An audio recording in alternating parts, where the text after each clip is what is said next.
use your dollars wisely with things that matter to you and not to anyone else. Your body is already carrying enough. You don't have to carry the stress of money on top of it. So remember, rest when you can, ask for help when you need it. And again, never listen to anything that's going to make you more anxious.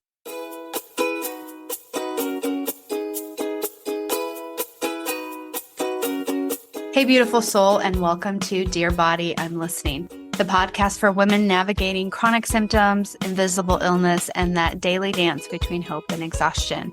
If you've ever been told it's all in your head, well, this podcast is for you because your body is not lying and neither are you. Hi, I'm Donna Piper, movement therapist, Pilates instructor, and chronic illness navigator. After years of being dismissed, misdiagnosed, and doing everything quote unquote right, but still getting sicker, I created this space to tell our truth. Here we talk about swelling, brain fog, nervous system crashes, and the kind of symptoms that don't always show up on lab results. We're going to explore lymph, breath, movement, self-trust, latest research, books, relationships, basically everything. All from a place of compassion and honesty. This isn't about fixing your body. It's about finally being heard and getting some answers. Hey friend, running low? Me too. I'm Donna. This is Dear Body, I'm Listening. We're in it together.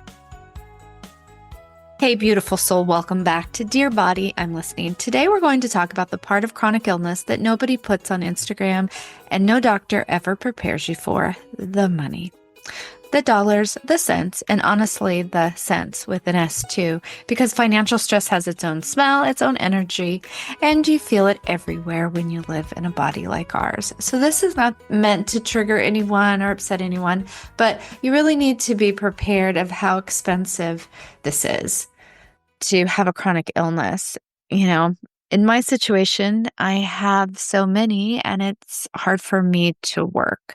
So fortunately, I'm in a situation where my husband is gracefully taking the burden for now, but I want to talk about it and put it out there. So if money stresses you out, maybe not listen to this podcast, but if you're kind of putting your toe in like, okay, I really need to deal with this financial stress that's looming in the background constantly, anytime I need to make a purchase or when I'm trying to figure out what I need to do for my health, then give it a listen. And there's going to be some stories, there's going to be some numbers, and I'm going to give you some suggestions of maybe how to start kind of getting in a space where not only do you deserve rest, but you also deserve to pay and have the money to pay for whatever you need in order to get healthy. That usually goes hand in hand. We don't want to be a burden to our families, and then we also don't want to add extra expenses, right? But the reality is that things cost money. So let's break it down. Here's the truth. Being sick is expensive. And I just don't mean copays and deductibles. I mean the whole invisible price tag. It's therapies insurance can call optional, quote unquote, which is necessary for your well-being. It's the compression garments that cost more than designer jeans. It's surgery that could literally change your life, but comes with a price tag, sometimes the amount of a down payment on a home. So if you've ever thought that it's not just my body that's tired, my wallet is too, this episode is for you. If you're new here, I'm Donna. I'm a dance movement psychotherapist, a Pilates instructor, and a woman living with lipedema, MCAS, mast cell activation syndrome, ME/chronic fatigue syndrome, POTS, and hypermobility, ADS. And not only have I fought through these symptoms, or I am trying not to fight anymore. I'm trying to coexist with my symptoms, but sometimes you do have to fight for what you want with different insurance companies and different doctors. So instead of saying fighting, maybe declare and stand up, reiterate, use some perseverance, even on the days where you feel like you have zero energy. Don't do it on that day. Wait till you're having a better energy day later on, because we have receipts, invoices, and those lovely not covered letters that really could wallpaper my house at this point. So let's do this. Today we're pulling back the curtain and getting real about the financial stress of being sick. and some mindset shifts so you can navigate it without drowning. Real talk, no gloss, just us. Now let's dive in. Let me paint you a picture. And again, if you get stressed about money, do not listen to this podcast. If you're curious about potentially the dollars, literal, practical dollars that are estimates based on my experience and researching this for the last 2 years almost since I got sick, then go ahead and listen, but only listen if it's not going to give you more stress. That's one thing our chronic illness, invisible bodies do not need is more stress. But financial stress for most people is always lurking in the background. So if this is one stressor that you can kind of begin to shift your mindset around in your physical body and your reactions to, then this is really why I'm putting it out there. And also just to talk about it, it's super expensive. That is why I advocate for a ICD code, 10 code for lipedema. So if it is actually an illness that's recognized universally and a code that insurance companies can build, then potentially this will take a lot of this financial stress off of our plates. But in the meantime, we need to be aware and we need to be practical and realistic about how much all this is costing. So you finally get a diagnosis. Like in my case, I finally got a lipedema diagnosis and I was relieved, sad, and angered all at the same time. But basically the conversation went, you have lipedema, mast cell activation syndrome, and HEDS, hypermobility. So here's the deal. With the lipedema, there is really no reversal of it. There's no cure. And the best effective treatment is surgery. My insurance at the time when I got this diagnosis was Kaiser. My husband's company went with a different provider. Now he's with a different company and we have a different medical insurance. But that was also, Kaiser doesn't recognize it. There's really no one in the system that she could refer me to. I had to pay out of pocket for this doctor. Again, because all of the symptoms I have, none of my doctors, even though they're willing to give me blood tests and maybe referrals, they never went anywhere and no one really took me seriously. So that's the other thing. You may need to have 500 plus. 500 is usually just the initial visit to get the good diagnosis. Sometimes now it's down to 350. It really depends on your area and who diagnoses you, if they even want to. So there it is. So then I was like, okay, surgery. If I had to pay out of pocket for surgery, which I'm choosing to do. In my area, I live in Southern California, what I was looking at for each surgery was $20,000 to $35,000 minimum. And that's just the surgery and looking at 4 to 6 surgeries in the initial place that I was looking. So that is a lot of money, right? So 30,000, 3 surgeries, that's 90,000 plus I'd have to probably have 2 more additional surgeries. So that's another 60,000. So that's around $150,000, right? And that's not even counting everything else. So in that moment of relief that I had this, then there's also okay, let's get a game plan. So I started first on my mast cell because as it was described to me, and which I've found through my research, is that yes, a lot of my food, which was all healthy Mediterranean diet, I did not start from a place of just eating junk food, not working out. I started at a place of majorly, for decades, my whole life, probably since I was 13, I ate very healthy, organic. I was vegetarian. I did all these healthy things. I always moved. I was a dancer. So I didn't start from a place of I ate really bad on a standard American diet for 50 years and then all of a sudden switched. I was thinking I was choosing these really super healthy foods and I was not for my body.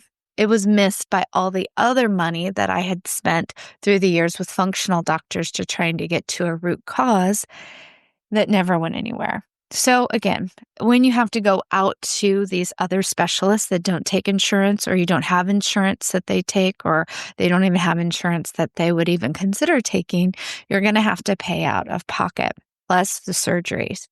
That is a lot of money. Now, let's say if you've done your research and if you're listening to this podcast, you are doing your own research. So, looking at conservative treatments in order even to get approved for surgery, if you go the insurance route, you'll need to figure out how to get a referral from your PCP to an either OT or PT that handles lipedema, which usually is some undiagnosed code, or it's lymphedema with lipedema, something like that. But if you talk to your PCP, hopefully they will find you a referral code. Then once you get over into the clinic, that OT or PT is able to suggest and provide compression that is flat knit made for or subscribed for lipedema patients, which is different than other sort of compression. So all compression is not made alike. You can get some online alternatives, and that's what I started with. My doctor that I paid out of pocket, she handed me a stack of paperwork and a flyer that said, buy these compression hose and start wearing them. They're about $120. It was Soledad. I think I have links in my other podcast about this. So right off the bat, I spent $500 for a diagnosis. Then I had to buy some books and learn about histamine intolerance and the Swiss Institute website about their guidelines and changing my food. So that I probably spent about $120 just in books to buy to figure out what to eat. Then I bought my compression hose, which is with taxes, about $127. And then I saw follow-up appointments with this doctor to use a pump and everything. So they were like $295 each out of pocket. So I looked for my own pump, which I found online. I just went to Amazon, the best kind of pump that was gradual for lymph flow for the same amount of money. Probably there was a sale, so it was $295. Plus I already had vibration balls that I bought before for lymph work and some heating pads with vibration. I have a higher dose. I call it the hot pocket, but basically you get in and it's infrared light that I've had for probably before my diagnosis. That was another $500. So all of these things, they add up, right? So, and that's part of your treatment because you want to get your body in the best possible place it is before you undergo surgery, in my opinion. And then after you get the surgery, you're going to need new compression. And if you get flat knit through your insurance company, great, but they only give you prescriptions for 2 times a year. And typically you need to buy some more. So that's anywhere from $100 to maybe $1,500 depending on the company and what you want. So again, lots of dough going out there. Then you also want to have some MLD before and after, and they run anywhere from $100 to $200 per session. So you typically need to probably average from all of my research out there. It depends on your prescribing surgeon as well. They may require it as far as your pre-op, but not always. And then also a part of your post-op, but they don't always prescribe it. So you really do what they say. But if MLD is included, that's anywhere from $2,000 to $4,000, right? And then if you travel out of state, which most of the ladies have needed to travel to go somewhere to find a doctor, whether it's in this country or out of country. So when I say in and out of country, I'm in the US, I'm in California.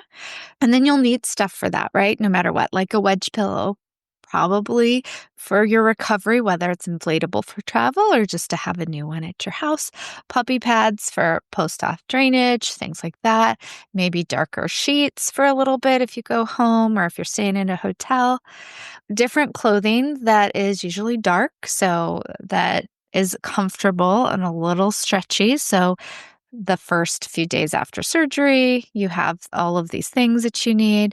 Slip-on shoes, so you might have to get different types of shoes or temporary shoes.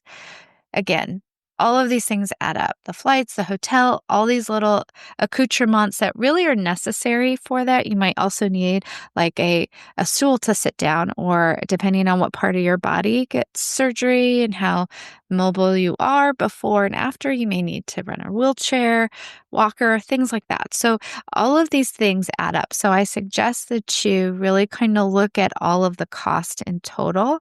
Even if that stresses you out, do it in a way where you do it in bits, so you're not sitting down overwhelmed. But each time you buy something to like increase your quality of life, and really this is what all of these treatments are for, in my opinion, is to give me a different and better quality of life than I currently have.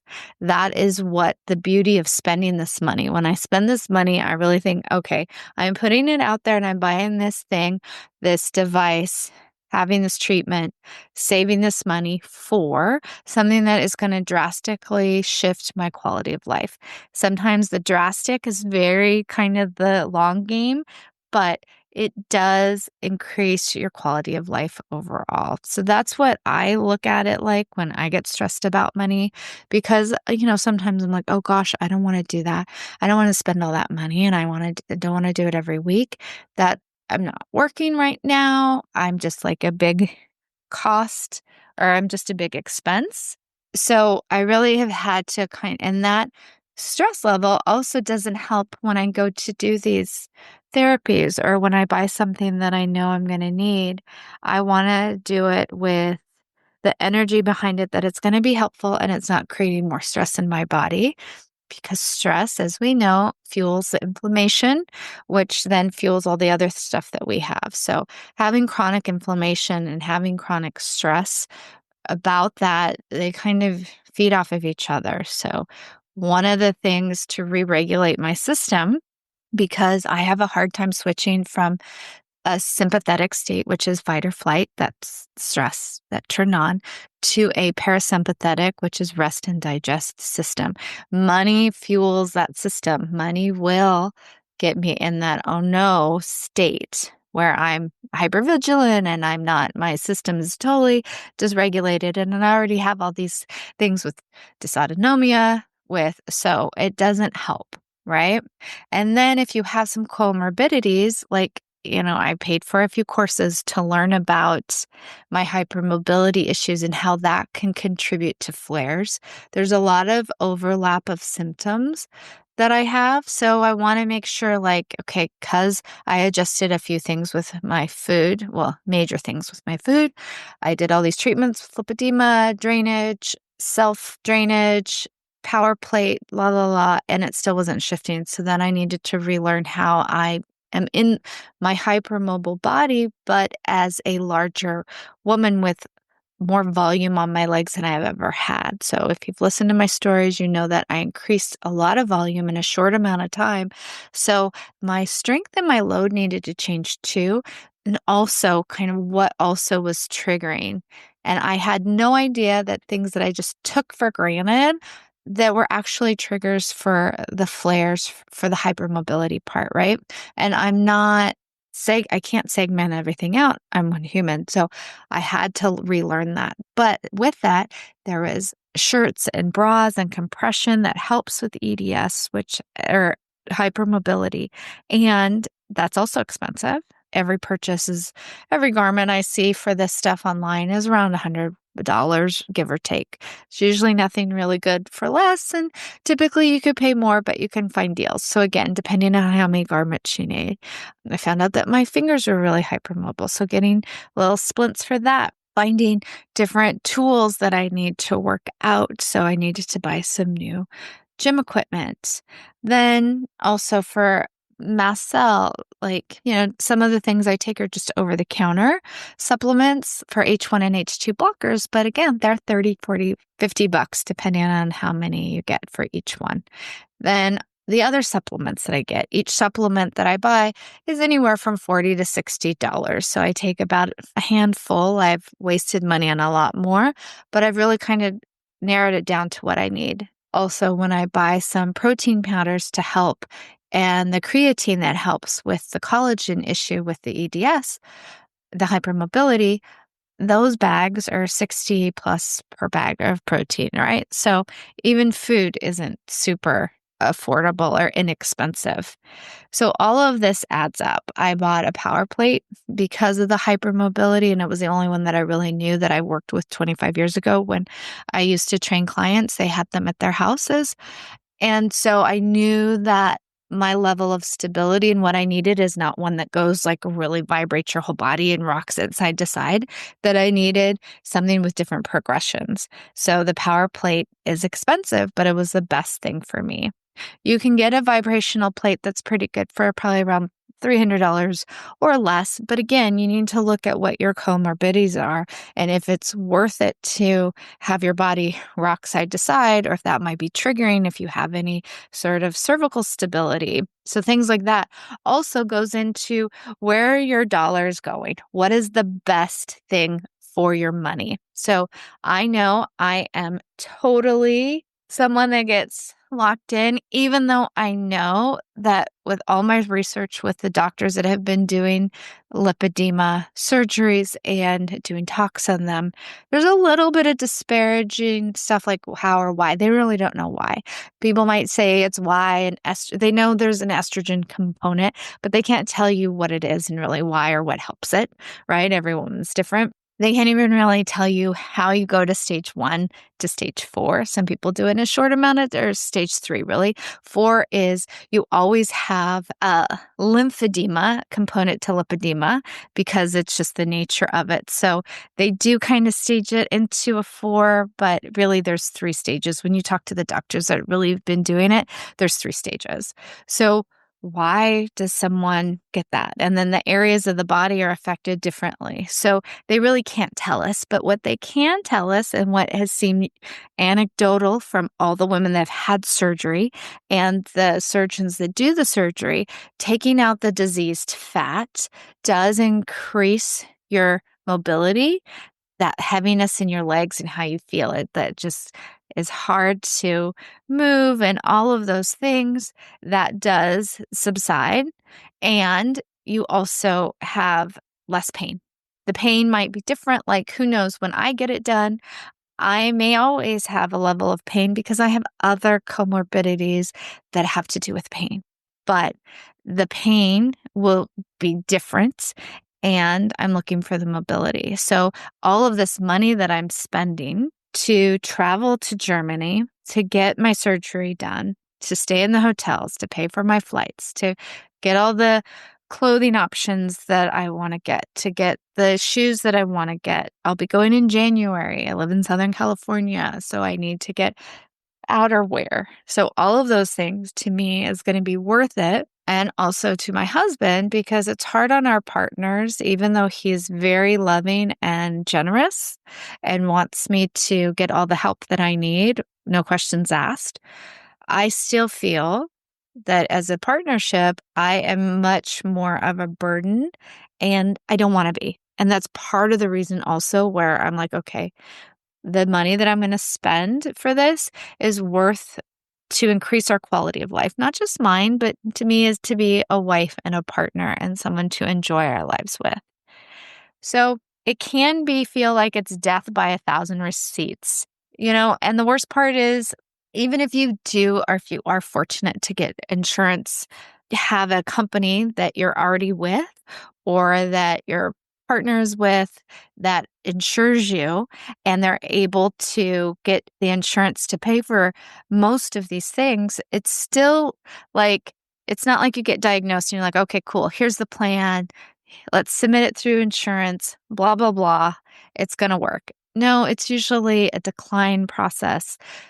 There's paperwork up the wazoo. So again, that's why if you're new, if you're going to look at any of these, whether it's insurance or out of pocket, just start collecting your receipts. Get a little basket that is just, or a box, or however you do, or an envelope, and just keep filing away. Or if you're like no clutter, scan it on your phone and make a folder for all of these things. So then you can go back when you really want to look at the numbers. For the moment, just anything you spend, just think of putting it into a filter, because it can be so expensive that it might stress you out that you might want to say no to it.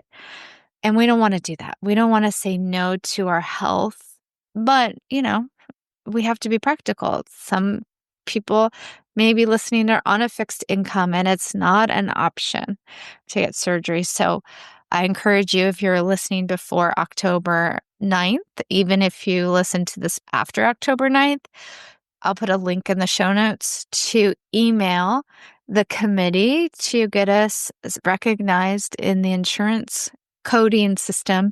So the doctors have a code, the insurance companies have a code.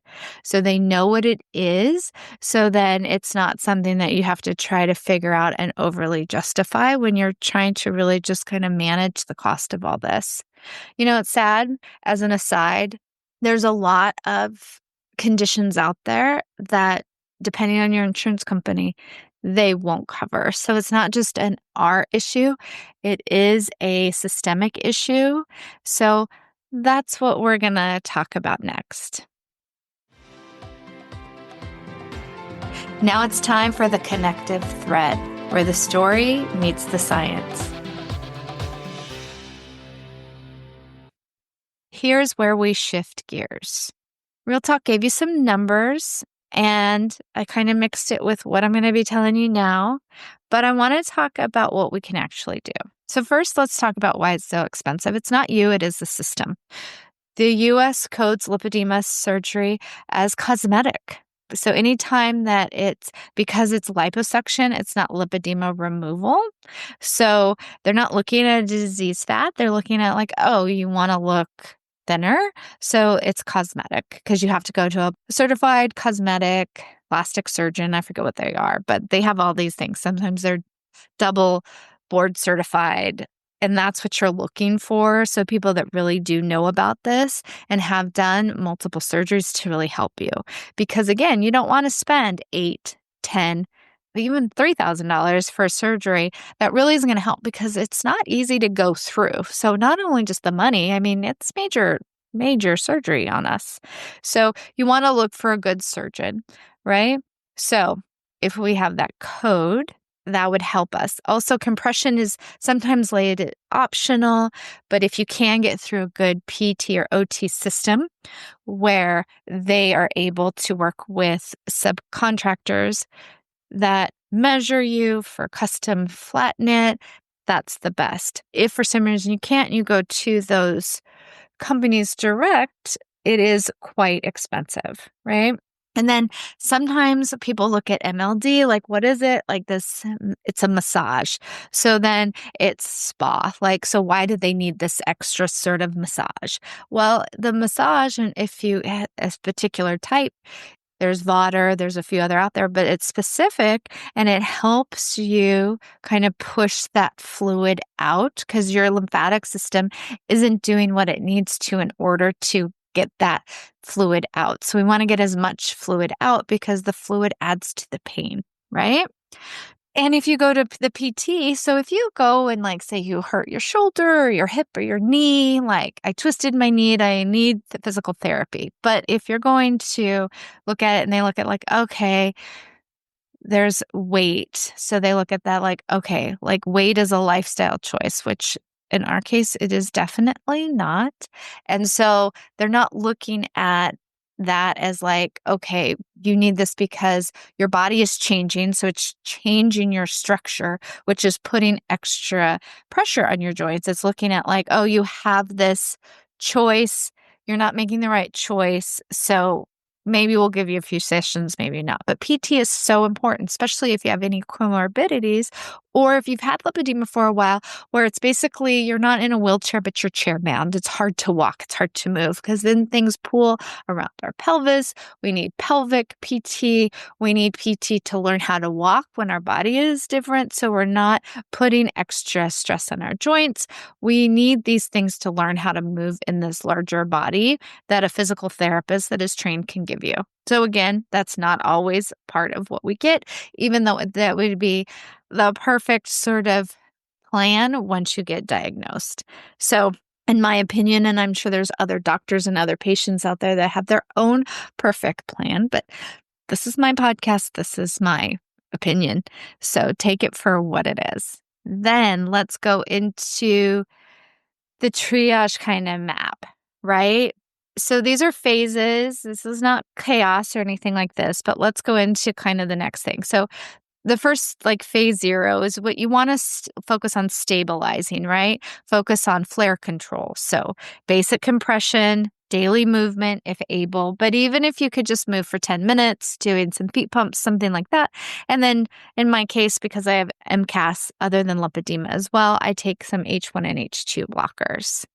And then your phase 2 is kind of like, and if you have chronic fatigue, which I do, then rest is kind of a major thing in there, and to really not overdo it. So for me, part of that stabilization phase was to really get a visible band to figure out how much energy I was expending, because days I felt good, I didn't feel like it was any big deal.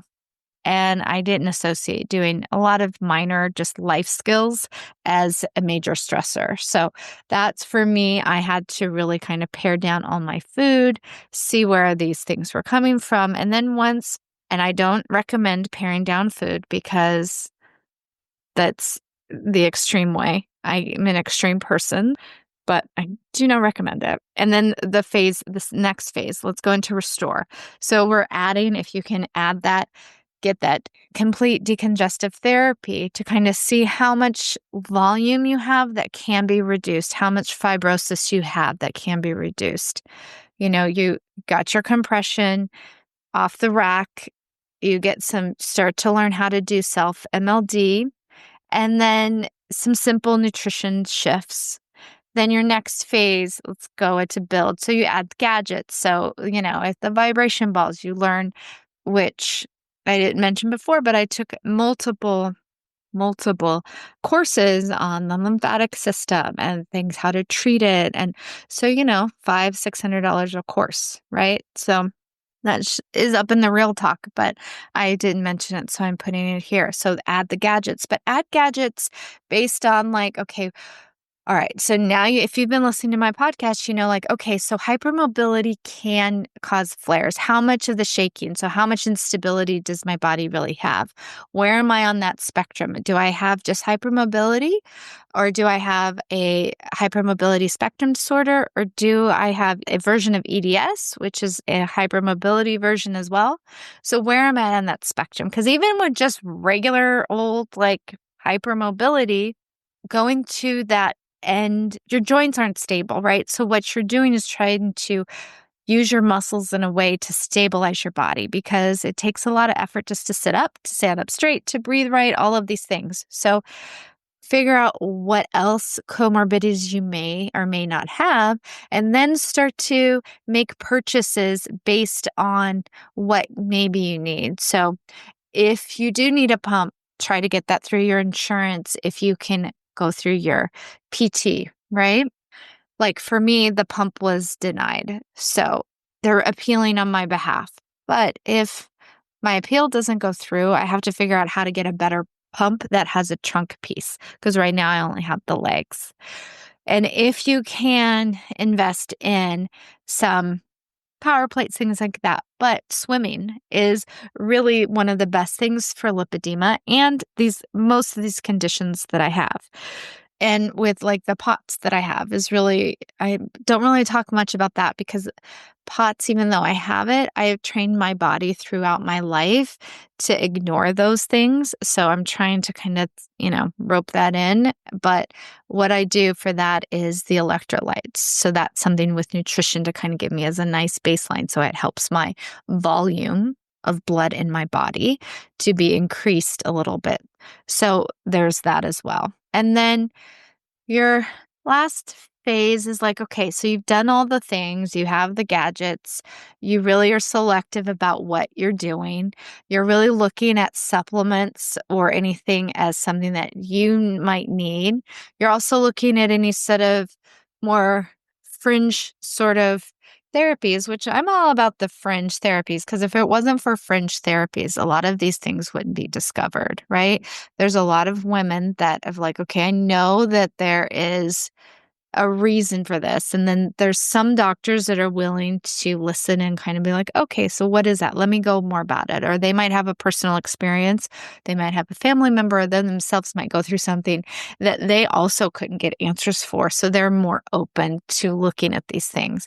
And that is showing, it's annoying as it is, showing up all the time and trying to get our providers or going to a provider and really trying to figure out where that moment is where you find someone that's listening, or you say so much to a doctor or to a colleague if you're in the medical profession, and then they start to find their own research and do this.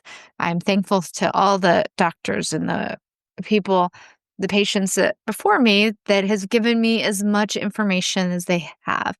I am grateful for as many studies that they have done, because without having some of these studies, we wouldn't have some of the correlations, right? So I had to go to 5 different areas to kind of hone in mine. And now, at least in the when I first started, there was really nothing, maybe one thing I saw that connected them. But now, being in all these different groups, I have been making the own connection, and there's other people that are in the same things that are seeing these connections. And as we get more research, there's more people talking about it. We have shared experiences.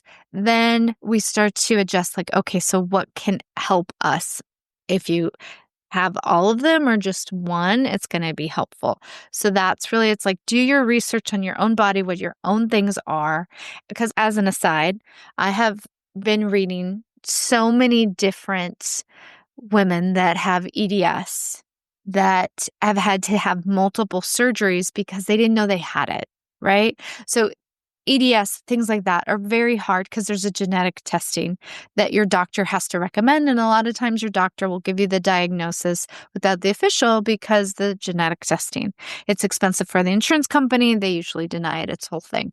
But go on to these different websites, see if you have most of the criteria, then try to really get a diagnosis, right? That's, again, if you're on multiple levels, but you want to know or have at least some idea. I don't want you to waste your money, right? This is what we're talking about, dollars and cents. So try to do some research on the front end to see if these gadgets and these things will work for you. I love it when I come across stories and people, like, they didn't have to have surgery and they were able to drop their weight with some GLP and some other gadgets, and they're cool, they're good, they're happy, they have less pain, this and that. Like, that's not my story. I'm the actual opposite of everything, unfortunately. So surgery is going to be my option because it's the only one I haven't tried. But I love to hear stories where they reverse it, or they take their stage 2 down to stage 1 without surgery. I love that. And if that's you, I want you to do your research to find out what's going to be beneficial for you. Because the worst thing it is, and I've done this so many times and I've wasted so much money, but I can't look at it as I wasted. Every dollar that I spent on things that didn't go anywhere, it actually ruled out some stuff, right? And I've kind of like, oh, that doesn't really work for me. Maybe this is why. So I've kind of compiled a lot of personal information on all my failed doctor visits and failed root cause experiments, which there's been too many to name. So research, a lot of times it's free. There's a lot of AI tools out there that you can use to kind of help guide you to ask, like, okay, I'm interested in this, but I'm not really sure where to go. Can you give me some sort of credible sites? And then at least start there. So like each one is like a little breadcrumb. So really looking at that. And then figure out where you need to splurge and save, right? So pretty universally, not always everyone, but most women with lipedema really do better with flat net, just the comfortability. Because when you have a flat net based on just a over the rack, something that is compression, but not flat knit, it does feel different. There's a different sort of, I think it's called a wall, if I'm not mistaken, something like that. But basically how the structure of the garment is. So in my experience, how it feels is that the more circular, even the really good active wave that I had, which I felt was very comfortable, feels different than my flat knit. My flat knit is more supportive around that kind of holds everything in with like more of a structure. And depending on if it's circular knit or flat knit, how it's built will do different things of compression. So how my compression is now, it starts from my ankles and pushes up, right? So it's the calf area where that's like your second heart, your second pump.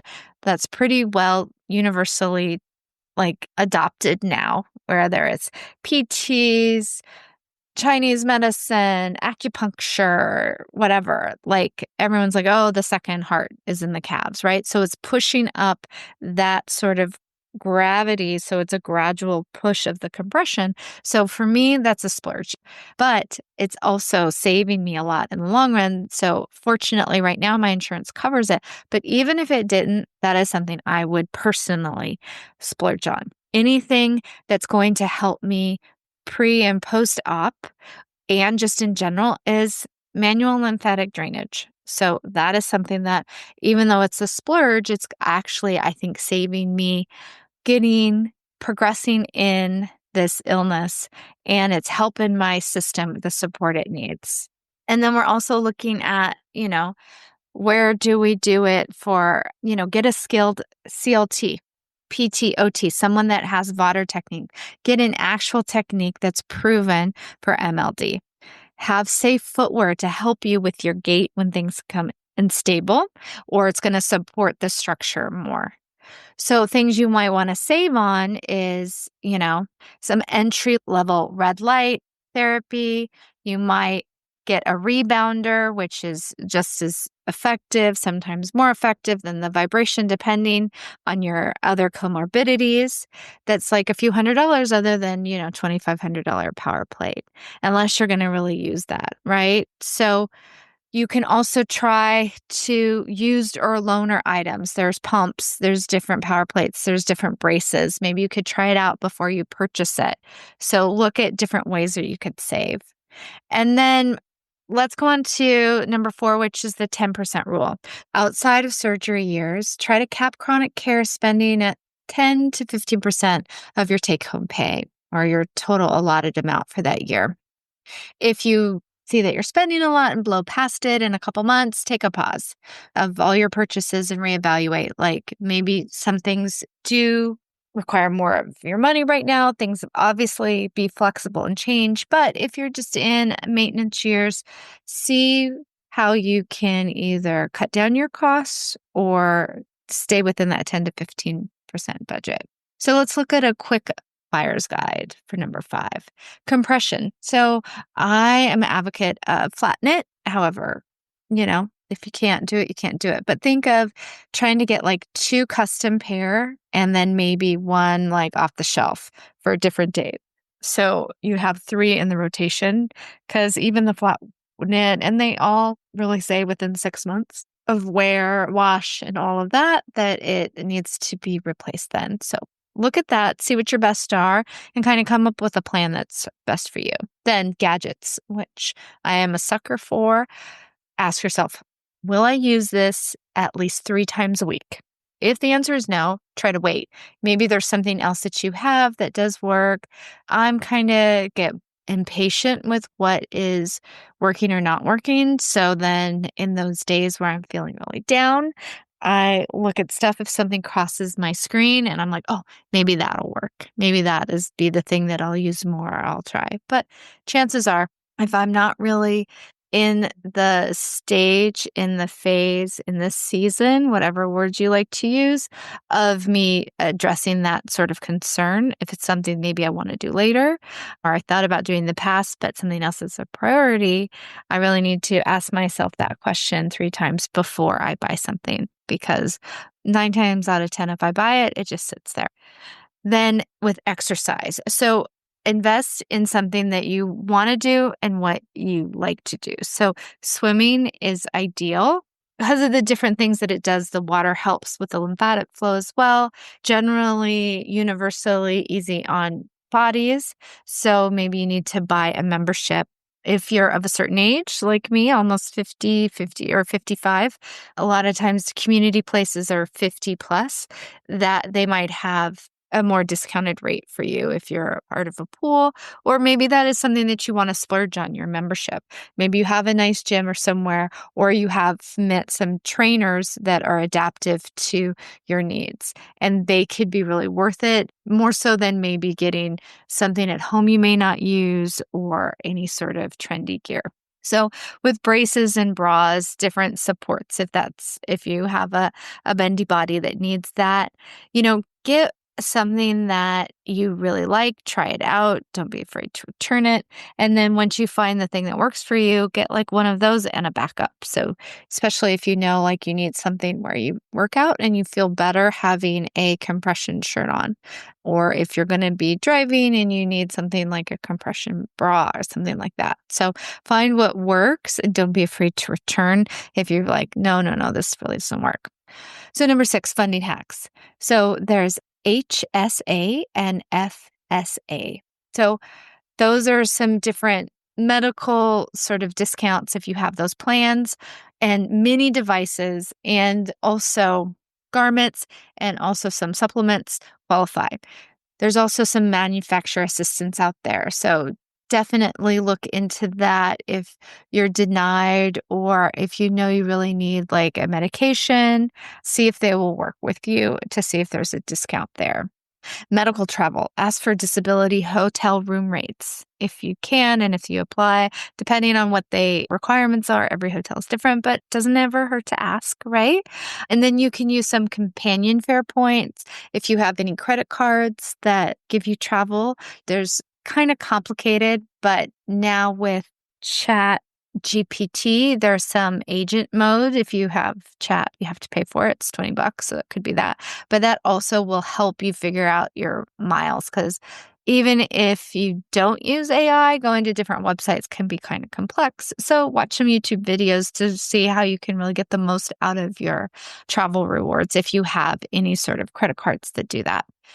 And there also is like nonprofits and micro grants, especially for surgery and mobility aids. I don't know how much really in general they have that for a lot of different things. So see if there's anything in your area or any groups, or if you could be a part of any sort of study or, so get yourself in some communities, get yourself on some lists and just ask, like always, they can always just say no. But there's also some sort of medical assistance situation. So look that up in your state. You might, or nationally, you might qualify for something that has medically necessary, like you need to do this, but you don't have the funds. So maybe they give you a medical loan, things like that. So see what's out there. See if you can also, like I said, be part of any study. So really just kind of put yourself on all those lists if you would like to get something with a lower cost or maybe part of a future study. And then taxes. So even if you have insurance, you're going to have to do this anyway. So just get used to tracking in the easiest way that you need to. So like I suggested, you have a box, you have an envelope, you have someplace where you just put all the receipts. You don't even have to deal with it in the moment, but then eventually, once a week, once a month, kind of go through it, scan the things if that's what you like, send it to a folder, make a folder on your computer, enter these things in a spreadsheet. If you really are not tech savvy or you don't want to deal with that, see if your spouse, friend, daughter, son, someone aunt, uncle, someone maybe in your family that you don't mind sharing your personal information with, and see if they can help you put it on a spreadsheet. Because you want to track all of those things. You also want to track your mileage, lodging, and anything that you've paid that's deemed unreimbursable, because you may need that just to prove that you did something if you do go through medical. And then also you can always give it to your accountant, CPA, look at what things are always changing. So it could be part of your write-off. However, if you have a write-off, they're going to want some backup information. So just make sure you do that. Then let's see, you can talk to maybe some surgeons if they're local, maybe when you're negotiating, seeing if you can, surgeons are hard. So, and some of them don't even do MLD, and other people they do have relationships with different clinics. So find out, say, like, what's the most affordable, if there is anything where you can bundle, which, you never know with surgeon, you could hit them at the right time, but see if there is a way to bundle some compression and MLD with what you're getting. I know for me, compression and what I've looked into, the surgeon compression is always, I'm going to need new ones, and that's out of pocket. That's around $800 to $1,000. So I know that's an additional expense. But where I'm opting to have surgery, part of my stay, because I'm going to be going alone, is going to be in a hospital. And that's part of the MLD. So I'm not going to have to do it outside of that.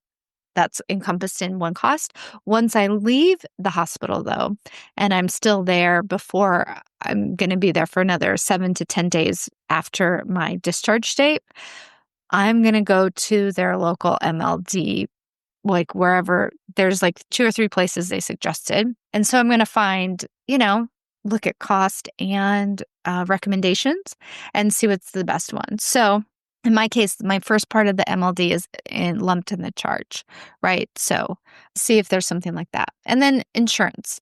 So with your insurance, so let them know it isn't about cosmetic care. It's about functional mobility, and you want to have reduced infection risk and different comorbidities. So find out what codes they need that demonstrate medical necessity. Find out what they are looking for, so you make sure that your providers that is helping you with this put in those codes. And then for your PTOT, so ask if they have any clinical experience with EDS, hypermobility, POTS, chronic fatigue, MCAS.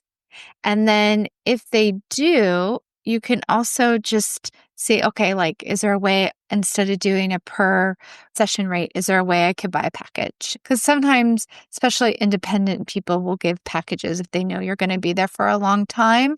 It kind of guarantees some rate. Maybe they'll give you a discount on a package, especially if there's someone you really want to work with. And then again, number 8, that paper trail is power. All right. So track your flares, get yourself before and after photos, receipts, organize them yourself or by category eventually. And this all is evidence for your appeals, evidence for grants, and our tax write-offs. And then have a sample budget. So think of a budget as like what you want to spend, not what you are constricted. Say like, okay, I'm allowing myself X for this. So essentials only, this is what I want to be within. So you could do maybe some subscription services. If you have something like FullScript, if you have some sort of relationship with a provider that has FullScript, or even like if you get your things off Amazon or somewhere else. A lot of times people love subscriptions, right? So there's a subscribe and save. So usually that could save you 5 to 15%. So try to get that together and put an amount. And then, your builder plan, like what are some things that you might want in the future, but you're not ready to purchase now? Start to put away like what that is. So like $15 a month, and then until you get it to a place where you are like, okay, I'm going to bump up my essentials only. I'm going to put it maybe more. Say I had it at $150. I want to at least double it because I want to be able to try some things out or get some garments, right? So then kind of stack your budget. And then for a surgical year, right, plan for all the things and more. All these little tiny essentials, clothes, new shoes, right, lotions, aftercare, like things like that. Things like maybe you wouldn't think of. Look online, go to different threads, ask yourself in threads what people have got, what they really needed, what they're most happy that they bought, and create yourself your own little pack. Also, if you can do that in advance and kind of get the cost down, maybe you collect things here and there. Say like, and most surgeons now have a huge waiting list, so you may have some time, right? So say I'm not going to get surgery until, middle of 2026.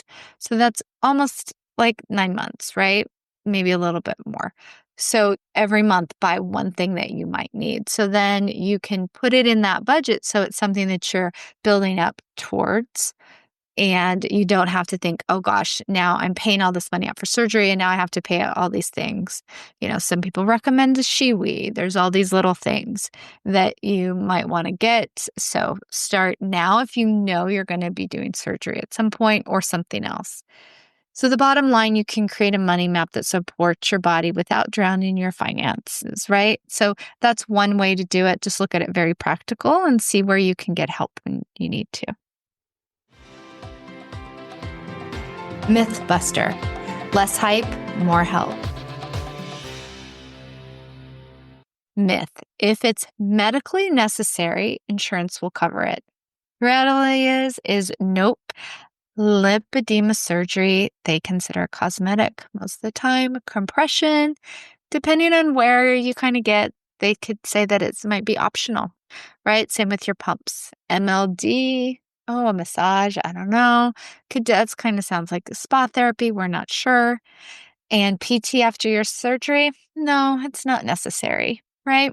Or even before, or even. So a lot of these things, again, you want to work with your providers to see what codes they have that will more likely say in that code that this is medically necessary, not a wish or something you would like, but something that they actually need to. So that in their notes, they're writing these things that support that. And this is really what, your body calls survival. It's really getting a better quality of life. There is a lot of things out there you could do, but for me, it was super hidden. It's still hidden. And I haven't unlocked all these doors of all this wealth of information. And then sometimes I'm like, well, maybe I just didn't ask the questions, or maybe it's my brain wasn't working. So I go back to these different providers, like thinking maybe I missed something. Like they did have a plan and there is a roadmap and they are going to tell me how to figure this out. And I go back and I'm like, oh no, I'm not crazy. They didn't really, they're just like, no, this is what you have. And they kind of just let you loose. So this is my experience so far. And there's thousands of other women, maybe even more than that have their own experiences with all these things. So I encourage you to communicate with your fellow peers that have it, think they have it, and kind of see what they've done and how they've navigated. Really, this is like the quintessential grassroots. Even though there's more talk about it, there's still such a huge gap and there is a big financial burden. So I encourage you just know that it's going to cost you some money, and that has feelings with it, right? It could be anger, it could be sadness, it could be rage, it could be fear, it could be all of them at once. And just after you feel those feelings that are very valid and you just sit with them and be like, okay, this is really how I feel, then start a plan that works for you financially and try some of the suggestions. And I want to hear your suggestions. So if you've tried something that works, share it here, go on to different groups and share it there because it does really help. Money is one of those things. Money and food, even more so than religion and politics, get people really riled up. It's part of that survival. We're hitting, and in our health, also survival. So we're all in that survival, that lower first chakra that okay, what do I need to live and survive? So your body is trying to survive. It takes money to throw at these things to help you with getting yourself to a baseline where you feel that your quality of life is something that you like. You can go and do the things that you want to do. And that's really what this is about, is to try to give you some ideas to where to put your money. And then you need to figure that out for yourself. Because for me, it's MLD, it's compression, it's going to be surgery. I like my power plate. I like my toys. I like my workout gear. I like my supplements that I finally found. So that's probably going to change as my body changes. But that's what I've found where I feel like putting my money in those areas is giving me an ROI, right? Because there's many things that I have spent money on that there's been no ROI, return on investment in. But I have to make peace with every dollar I spend, or again, the stress and the tension around it is going to not let me be in a state that's more optimal for healing. Everyone says, there's tons of research on it. The state of how you are and how you receive and where you are to get healing really does matter. It's not just woo. It's not like positive talk. You really physically want to get yourself in a state where you're in a place to receive and your cells are going to places in your body. This energy is going to different places where it is creating these pathways of parasympathetic stimulation, not sympathetic stimulation. Because once the parasympathetic comes on, this fight or flight, that's what turns off the rest and digest. So we want to get ourselves back into rest and digest in all areas. And thinking about financial stress, it does really alleviate some, and it's real concerns. It's not just like, oh, think about it. I mean, if you have a fixed income, you have a fixed income. If you lost your insurance because you lost your job, these are all very real things. So I'm not having you take this lightly, but feel the feelings around it and then look at things from a different perspective when you're being more logical. Use both sides. Where as humans, we have all these different sides. Be with your emotions and validate them, and then make decisions based on dollars and cents. And the sense of SENSE is what makes sense to you. What is your best investment? Like, where are your pennies and dollars going to that's going to benefit you of something you like? Because if everyone says swim, swim, swim, but you hate swimming, then don't invest in a membership or a bathing suit and all the things that you need to go swimming, right? Invest in something that you would want to do. Look at these things with a more like, not just like other people are getting, because I have fallen prey to that too. And I really am like, oh, well, they're doing that and that's working for them. But I have to sit back and be like, well, if I bought that thing, would I use it? Is it anything that I would like remember to use? Like, just because you have it lurking in your home or somewhere in a cabinet you don't get it through osmosis, right? You don't get it through osmosis. I wish we did. But I have bought many things that I don't use because that's not either my priority or it's something that I don't even like resonate with that I would use it. So I either need to invest, and there's only so much energy we have with all these chronic illnesses, and there's almost so much time. So you can spend most of your day doing all these different things, right? Do 5 minutes of this, 20 minutes of that, X, Y, Z. But the reality is we don't do that. We do the things that we are going to resonate with us, but also feel like we're doing something. And there's only a few, there's limited. So don't buy 50 things. Start with something if you're new to this and buy one and see how you do it, or rent it, or do it on a loaner situation. Figure out like, so, a rebounder, those are very effective for a lot of people. Find a place that has a rebounder, see if you go use it, see if you like to jump on it. Maybe it scares the bejesus out of you to jump and you would never do it because you don't want to bounce something. Maybe you live in some place where you're afraid of noise, above or below. So there's so many other factors that go in other than these people use it and it works. You have to see if it works for yourself. Then if it is, and it's something you really want to do, then invest in it. Use your dollars wisely with things that matter to you and not to anyone else. Feel good flow time, micro moves, macro reliefs. Let's breathe together. Money stress doesn't just live in your head, it lives in your body.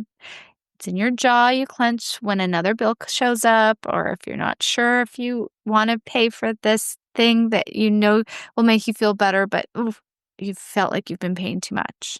It's in the shoulders that creeps up towards your ears when you think about the expensive. It's the shallow breath when you whisper, how am I going to pay for this? So let's release some of that right now. Start by sitting or standing with your feet grounded. Take a slow inhale through your nose. And on your exhale, let your lips buzz like a hum or a soft raspberry. That vibration tells your nervous system you can soften down. Do it 2-3 more times. Inhale, then buzz with the exhale. Inhale and buzz with your exhale. And again, inhale and buzz with your exhale. Now roll your shoulders up towards your ears and hold them there. This is what your financial burden feels like in your body. Now, drop your shoulders with an audible sigh and let gravity take the weight. Next, put one hand on your chest and one hand on your belly and whisper after me. I'm not my bills. I am not my debt. I am worthy of care. And say it again. Imagine the words rinsing down your spine, washing out any guilt, shame, nervousness, fear, anxiety, dread, anything that comes along with it. And say, I am not my bills. I am not my debt. I am worthy of care. And now, if it feels safe, let's shake it out. Start with your hands, flick your fingers like you're shaking off water. Then add your arms, your shoulders, and your legs. Just be sure if you're hypermobile that you don't shake too vigorously, but just let your body just shake it out. Let your whole body jiggle, bounce, tremble for about 30 seconds. No right or wrong. Just imagine shaking off the weight of every expense, every not covered letter, every dollar you didn't have to spend, every dollar you didn't want to spend, and then stop. Stand still. Feel your feet on the floor. Take one last deep breath. Exhale with a sigh. And just for the moment, just let your body feel free. Your body is free. Your body is already carrying enough. You don't have to carry the stress of money on top of it. So remember, rest when you can, ask for help when you need it, and do this little movement anytime before you make a financial decision. Get yourself in a state where you feel the feelings and then you shake them out and you're clear. So the clearer you are without the lens of emotion about money, whether it's fear or dread, anger, anxiety, whatever it is, then you could start to look at like, okay, what's going to be best for me? Where am I putting my money that I want to? And then you can come back and get yourself in a plan, right? We have to start baby steps and start anywhere along the process what feels good for you. And again, never listen to anything that's going to make you more anxious, including this podcast. This is shared education and lived experience, not medical advice, and is not meant to be. Check in with your body, check in with your clinician, and find out what fits your life. Here's the truth. Chronic illness doesn't just drain your energy, it can drain your bank account. And the system is not built to protect us from that reality, right? So there's not a lot of resources out there for us. And insurance doesn't really help us out. And the things that we need are, can be pretty expensive. So what I believe, you don't have to believe this, but what I believe and have had to practice myself, because I'm not doing this podcast because it's a theory. I have had to actually do all of these things. Saying the numbers out loud, naming the stress, and breaking the silence, it's a small rebellion, and it does help you kind of come into grips of what is important, what you really want to be doing. It grounds you in your own healing, and it gives you back some control, which is when our health is in anyone else's hands and it's not actually benefit us. That place sucks. I've been there many times. I've seen family members be in those places with different illness, and it sucks. So just by doing this, as far as our finances and where we want to put our time and energy and our money, by expressing this, it does help. You want, and I want, and the whole point of this is to make the invisible visible with not only what the illnesses are, but all the other things that come with it.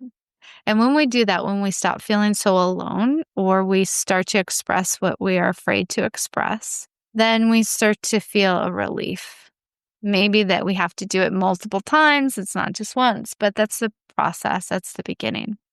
So if this episode landed for you, share it with someone that you might think needs to hear it.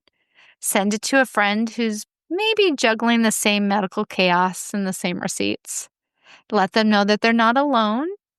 And no one is carrying this load alone. We all have our own struggles, personal. They're all a little different. However, we all can share some of the same stresses. And even that commonality will make it feel less stressful.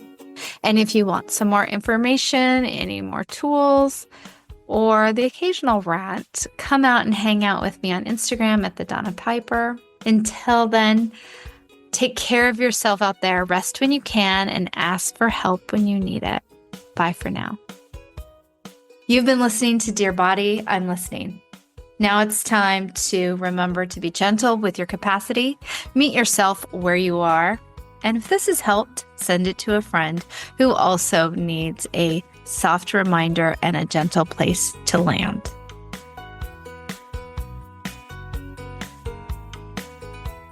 If this episode made you feel even more seen, brought you clarity, or reminded you that you're not alone, please take a moment to rate, review, and send it to someone who needs that same reminder. You can find more tools, blog posts, and support over at donnapiper.com. And hey, don't forget to subscribe so you never miss an episode. Got a question for me? Every month I do a listener coaching episode, and I'd love to hear from you. Send your questions, stories, or flare-up confessions to donna@donnapiper.com. And you just might hear your answer on the show. Until next time, dear body, I'm listening, and I am so glad that you are here.